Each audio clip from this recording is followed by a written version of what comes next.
Okay, there's a lot of talk in psychology these days about animal cognition, about animal minds, or the topic we might want to talk about here is comparative cognition. What do animals think? What do animals believe? What do animals hope? What do animals fear? And I can't believe, really, it's sort of disconcerting to hear and read about all the reports on what's going on in animal minds. It was Morgan, over a decade ago that warned us about attributing human processes to animals. We don't understand these processes, half of these in humans, yet we give them to all sorts of animals. And I'm not saying that animals are higher or lower. It's just that I think it's a pointless road to go down when we're still learning about human activities that are difficult to understand. I'm hopefully going to arrive at a point in some of these lectures of what exactly the difficulty is and maybe some of the ways that we can get around it. But this notion of comparative cognition, animal minds, and so on is pretty goofy, I think. But what I'm going to talk about in this lecture is the technique of matching to sample, and what we do know experimentally, what we do have evidence for and the processes that we can show that animals can do. And mainly that comes out of a procedure called matching to sample. And I'm going to extend the analysis of matching to sample to a couple of other different paradigms that are very similar, but they're profound in terms of their implications. And understanding them would be a great first step, I think, rather than speculating about what's going on in a bird's mind when it hears, a mate or something. Matching to sample is pretty straightforward, and that is that on a computer keyboard or on a computer screen or in a pigeon chamber or in a rat box or whatever you want to do, what we do is we present a sample stimulus. The sample stimulus goes away and we present comparison stimuli.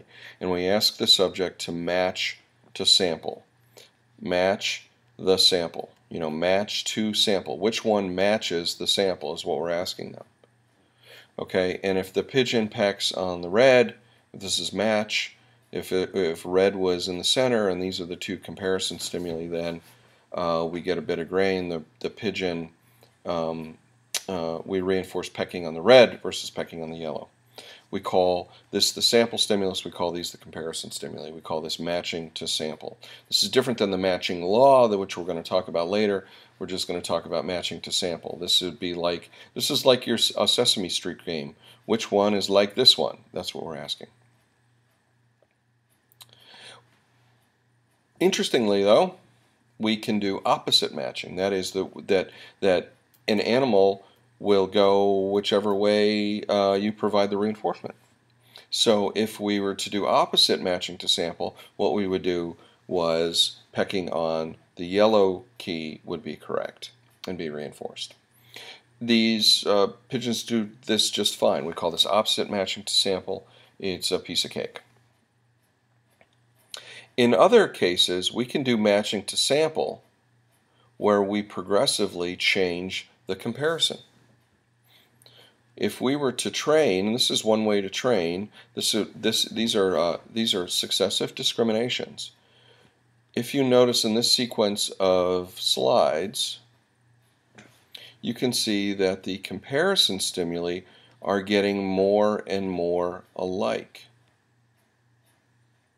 And it's with matching to sample that we do generalization gradients. So you can see that we're asking the animal to match to yellow, and essentially what we're asking the animal is which one of these is closer to yellow. We might ask which one of these is closer to red. And it turns out that pigeons' discriminations of this, pigeon matching to sample behavior, is very similar to human matching to sample behavior. In that if we alter the wavelength of light that is this color, the wavelength of light that is this color, that pigeons switch between red and yellow. They call these They might call this one yellow, they might call this one red, but it's within the same area that humans refer to these colors as orange. So matching to sample is used a lot in animal experimentation. Just to go through that progression again, here's a sample stimulus with 2 comparison. Here's another sample with 2 comparison. Here's another sample with 2 comparison. Here's another sample with 2 comparison. You can see that the comparison stimuli get progressively less differentiated. And we can train animals, we teach animals to do this. We essentially can train them on a red and yellow and ask them which one looks more red, which one looks more yellow. Now, we can also do matching to sample with other things. They don't just have to be visual stimuli. They don't have to be auditory stimuli, although you can do auditory matching to sample, you can do visual matching to sample. What we've been able to do, we developed technology in the 60s, psychologists did, that is, with drugs as the stimuli. That is, the presence or absence of a drug can serve as discrimination. And you might be going, what? What are you talking about? And it is the case that drugs produce physical changes that can be discriminated. We can behave differently with respect to different drugs. That is, and if you think about it a little bit, if I gave you a double shot of caffeine and I gave you a sedative, you would be able to tell which drug you got. You'd be able to probably tell me that that drug had caffeine in it and this drug had a sedative in it. Animals can be trained to do this as well. On some days, we inject rats with drug A. We use a simultaneous discrimination procedure in which right lever presses are reinforced and left lever presses are not. On other days, they get saline, that is water, salt water solution with no drug in it. They still get an injection. But again, what we do is then we reverse the reinforcement contingencies here. Left lever presses are reinforced and right lever presses are not. And essentially what we're doing is press this side if it feels like a drug and press this side if it doesn't feel like a drug. And we do this with pigeons as well, but rats are better subjects. They metabolize drugs a little bit differently than pigeons and more like humans, obviously. We're mammals and pigeons are birds, obviously. So the power of this matching to sample procedure, though, is that if we train a rat on a drug A saline discrimination and give them drug B, what we're really asking them is, how does drug B feel? Does drug B feel like drug A or does it feel like saline? And because there's a graded amount of responding, there's a generalization gradient. Remember those gradients were those curves that we got. We can ask them, how much does it feel like drug A? Does it feel a little bit? Does it feel a lot? And they tell us. They essentially tell us. It turns out that drugs that have similar central nervous system actions occasion similar drug responding. That is, if I train an animal on an amphetamine saline discrimination and give them Ritalin, which is methylphenidate, they will say that feels a lot like amphetamine. If we train rats on a Ritalin saline discrimination, give them amphetamine, they say that feels a lot like Ritalin. Drugs with dissimilar CNS actions occasion saline responding. So if I train an animal on a nicotine saline discrimination and give them alcohol, they say this doesn't feel like nicotine, this feels like saline. Or if we train rats on an alcohol saline discrimination and give them nicotine, they say no, this doesn't feel like alcohol. So we do a lot of this drug discrimination work to determine what drugs are doing, because amphetamine and Ritalin, these are drugs that act on the dopaminergic system.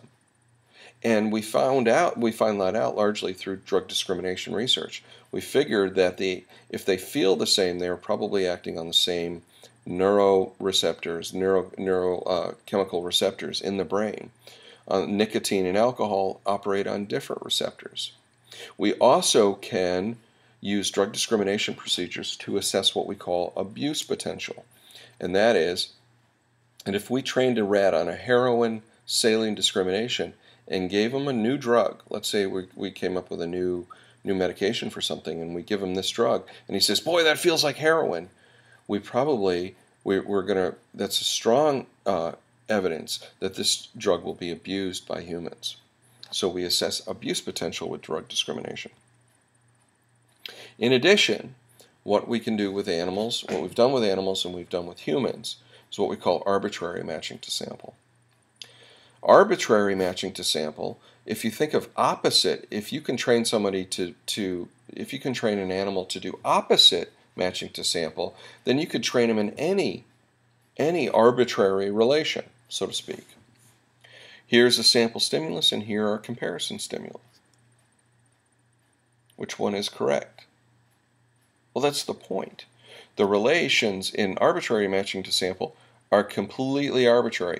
You define them as the experimenter. They don't have to be determined by some other, truth or relationship in the environment or wavelength or anything like that.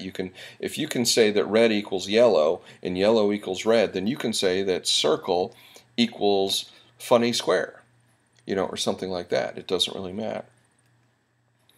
Now, if we take the sample and make it one of the comparisons and now make it into the sample, we can train further discriminations, further relations.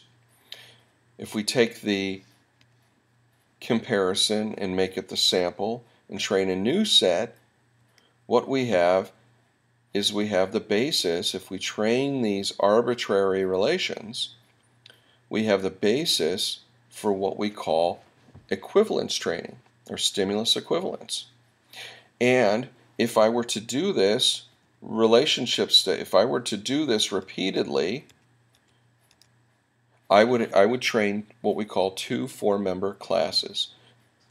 Okay, that is that these are all equal if the circle is the sample and one of these is the comparison, that's the correct answer. If this is the sample, then these 3 are the correct comparisons. If this is the sample, one of these 3 is the correct comparison, and so on.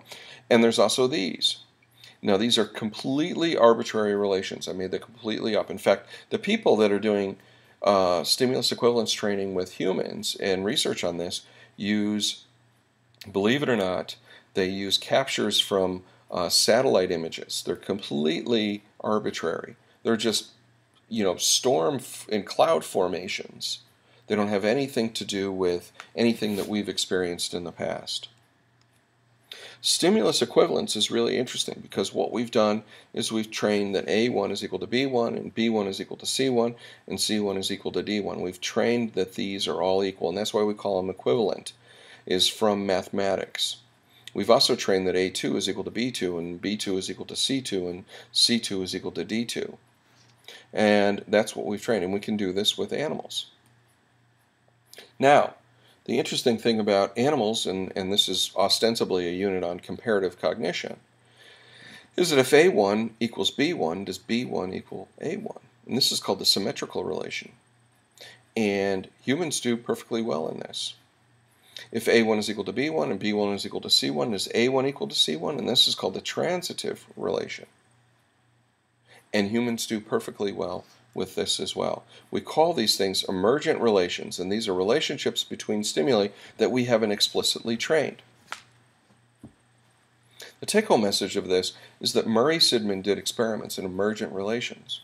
And what he found was that adult humans had emergent relations, human children had emergent relations, human children with disabilities, but language, they displayed emergent.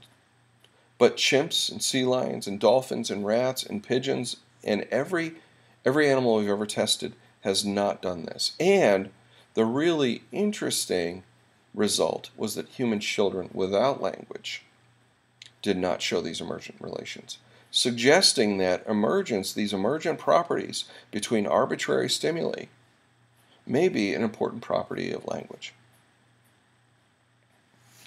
Here are some equivalence classes that might exist, you might have, so to speak, and that is these are all A's, these are all B's, these are letters in an equivalence class of font Arial or something like that. These are equivalent in the sense that if the distinguishing feature is some font, they're equal. These are all notes. And the reason we talk about equivalence is that these might be an equivalence class as well. Sex is often defined as hot, and fire is described as hot, and actual fire is hot. Actual fire is like that, and maybe this helps us understand why some people have fire fetishes. People actually get turned on by lighting things on fire. And maybe they're part of an equivalence class that's been reinforced, and these arbitrary emergent relations have come out of them. In a sequence of articles and books using these arbitrary relation training, people have argued that maybe these are all equivalent relations or equivalent stimuli or equivalent events. Seeing people produces some sort of excitation or arousal, being around people. Arousal or excitation means you have an elevated heart rate. At elevated heart rate, you start to feel the heart, your chest pounding. Your chest pounding starts to produce heart palpitations. Your heart palpitations start leading you to ask, "What's wrong with me?" And when you ask, "What's wrong with me?" you start to say, "Am I going to die?" And after you say, "Am I going to be okay?" "Oh my gosh, I'm going to die." And "Oh my gosh, I'm going to die." And you have extreme fear, all from just being around people. And in people doing therapy, these relations, what we call arbitrary relations or relational frame theory, is being proposed as an account of anxiety and anxiety disorders, is that these are pathological equivalence relations.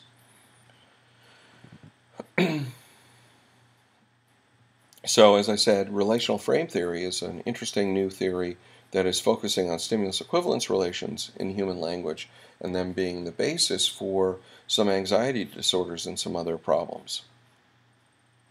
The last question on your prep guide that I wanted to talk about was how we study working memory in animals. And in what we do is we use the matching to sample. We study we use a procedure we call delayed matching to sample, or DMTS, it's even referred to. And in this case, it's pretty simple. It's pretty straightforward. We present the sample stimulus, then a delay, and then the comparison. And of course, Reddit was correct. We can do this with arbitrary relations. We can do this with all sorts of things. What we see as, in the pigeon case especially, this is sort of made up data, is that when the delay is 0, pigeons, for example, do really well in delayed matching to sample. But as we lengthen the delay, at about 8 seconds, they're chance responding. This is chance responding. This means that their working memory is about that long, or maybe not even that long. It's shorter than that. So this is how we assess working memory using delayed matching to sample. Now, working memory, the theory is that the participant must hold in memory what the sample was in order to match it. The problem with studying humans in this is that they'll often tell themselves things. They'll often talk to themselves. Like during the delay, they'll say red, red, red, red, red, red, red, red, red, red. They might even recite it to themselves without speaking out loud. Humans, of course, do it okay. Monkeys and pigeons can do delayed matching to sample. The rats, though, however, they can't see color. So this is a problem. And what we do in working memory in rodents is we use something called a radial arm maze. Now, the discriminative stimuli are locations or relations rather than discrete sensory events.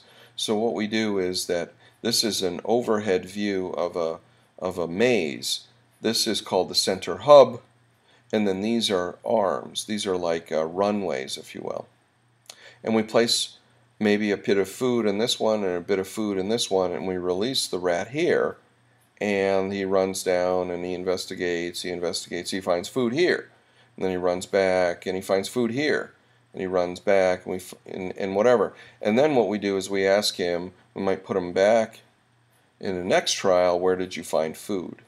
And then we measure, did he go down these two arms, relative how much he went down versus this. And so this is how we study working memory in rodents. All right, that's it for this unit.